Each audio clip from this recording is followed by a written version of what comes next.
Rarity now.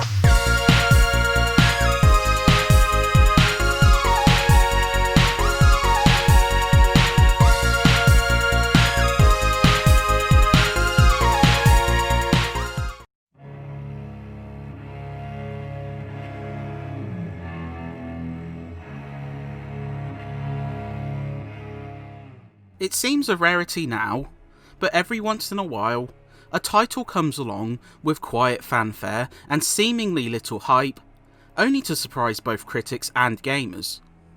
A Plague Tale: Innocence is definitely one of those games, coming from a developer mostly known for assisting Ubisoft games and porting licensed fare to lesser-powered consoles. But don't let that repel you. This single-player, story-driven adventure is rather captivating, mixing a compelling narrative with decent gameplay mechanics, beautiful presentation, and a terrifying threat. The only crime it truly commits is leaving you wanting a bit more. Amicia de Rune, a young descendant of nobility, partakes in a hunt with her father when a mysterious force kills their dog. As the family prepare for an evacuation, a poorly timed visit from the Inquisition, part of an English invasion of France in 1348, results in the death of both Amicia's parents, leaving her to care for her estranged younger brother Hugo, who is blighted with an illness. The story follows their perilous travel across the French countryside, as they seek aid, meet new acquaintances along the way, and suffer through true trauma. The narrative is pretty fantastic, with Amicia making for a likeable lead, compelling characters who you grow to like, and some interesting twists revolving around this plague. Admittedly, the villains are pretty lackluster, but the sheer palpable sense of danger around the duo serve as motivation enough. Innocence is a third-person action game, which at a cursory glance will seem derivative of other games. But there's a slew of interesting ideas at play here. Amicia is armed with a sling, which allows her to throw rocks to progress through puzzles, or deliver blunt force trauma to guards. However, you also gain chemical concoctions as you progress, allowing you to light up braziers, burn guards' helmets off to enable a headshot, and sleeping powder, which leaves foes unconscious. As you can tell, stealth is a primary element of Innocence, and while it's not perfect, often suffering from inconsistent AI and uneasy line of sights, the experimental nature of stealth really keeps things interesting, with sections often offering up alternative approaches.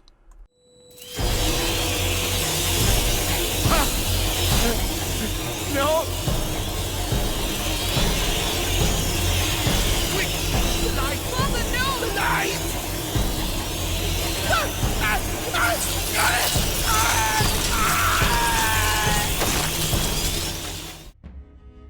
Perhaps one of the strongest and scariest features of A Plague Tale is the vermin, which is often a major problem: rats. Kudos is deserved for simply how many are often on screen at once, sending a shiver down your spine. But worse is, they instantly devour both you and your companions.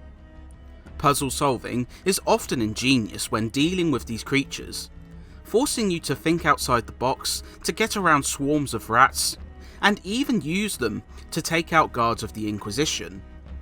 From their glowing red eyes to their sheer density, this is something which leaves you on edge constantly.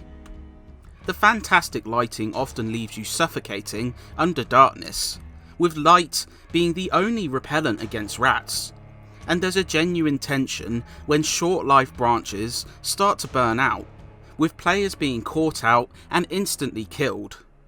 They make for a genuinely intense, sometimes frightening experience. There's a bevy of mechanics present, swinging between stealth and puzzle solving. This keeps Innocence fresh as you progress, but like throwing stuff at the wall to see what sticks, not everything lands perfectly. Infrequent boss fights can feel cheap, relying on narrow timing and often lacking mid-checkpoints. Some mechanics integrate naturally into the experience, while others can feel awkward and cumbersome. Crafting also plays a big role, as you not only can craft ammo, but also upgrades for your weapons and inventory. While they make sense in the context of a survival game, resources are so plentiful that it doesn't factor in much at all. But despite less consistent gameplay elements, the stronger parts of Innocence keeps things afloat. In its blood, your mother and I attempted to slow its progress. The only shame with A Plague Tale is that it lacks replay value. The main portion of the game is lengthy, in fairness, lasting over 12 hours. The problem is a lack of extras. There are no difficulty options whatsoever, which is odd. There are a lot of collectibles throughout the game, including flowers which Hugo places in Amicia's hair, and curiosities, though you don't earn much for seeking them out. The only other thing left to do is upgrade your gear, but without a New Game Plus option and replaying chapters resetting your already discovered gear each time, it can be quite finicky to achieve. It's just a shame there isn't more. A Plague Tale does benefit from an excellent presentation. Visually crisp, with detail and fantastic lighting, sequences which cloak the environment in darkness with a small light source stand out as ominous, especially when circling with rats. Speaking of which, the sheer density of vermin without affecting performance is quite impressive too. Characters look detailed, though sometimes animate poorly during gameplay, though cutscenes do not suffer from this issue. The sound is even better, with fantastic voice acting that brings a great script to life and features a lot of depth. The soundtrack is superb, an orchestral tour de force which punctuates danger, sadness and grief perfectly.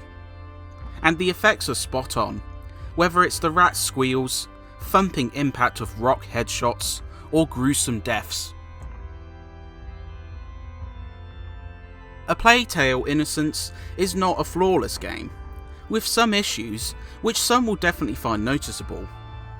Whether it's some uneven mechanics or a lack of replay value, these missteps do stand out. But for where Asobo Studio misses, they hit with a bigger force. The narrative is outstanding, the presentation is top notch, and the masterful threat of the rats help it stand out above many titles of this generation. If you're looking for a game which is different, involving, and emotionally resonant, A Plague Tale is well worth a go. Over there! Light! We're there, Hugo! Run, Hugo!